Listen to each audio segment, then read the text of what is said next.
హనుమంతుని చూసి త్రిమూర్తులు కూడా ఎందుకు భయపడ్డారు? హనుమంతుడి పేరు తెలిసి భూత పిశాచాలు కూడా మన దగ్గర రావెందుకు?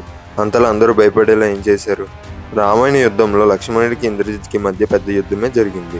లక్ష్మణుడి యుద్ధం చూసి ఇంద్రజిత్ బ్రహ్మాస్త్రాన్ని ఉపయోగించకపోతే తన ప్రాణానికే ప్రమాదం అని గ్రహించి బ్రహ్మాస్త్రాన్ని ఉపయోగిస్తాడు. ఆ అస్త్రం దాడికి లక్ష్మణుడు అమాంతమే కూలిపోతాడు. అది చూసిన రాముడు బాధతో కుమిలిపోతాడు. తన వల్ల ఇదంతా జరిగిందంటూ ఏడుస్తాడు. రాముడు ఏడవడం చూసిన హనుమంతుడు ఆగ్రహంతో అరిచిన అరుపులకి ఆకాశం ప్రతి మూలాన్న కంపించి ముల్లోకాలు అతని కోపానికి దత్తరిల్లిపోయాయి. స్వయాన శివబ్రహ్మ విష్ణువులే ఆ కోపాన్ని చూసి భయపడ్డారు. దేవాదిదేవుళ్ళే అంతటి కోపాన్ని పరమశివుడిలో తప్ప ఇంకెవరిలో చూడలేదంటూ ఆశ్చర్యపోయారు. ఇంకా రాక్షసులెంత?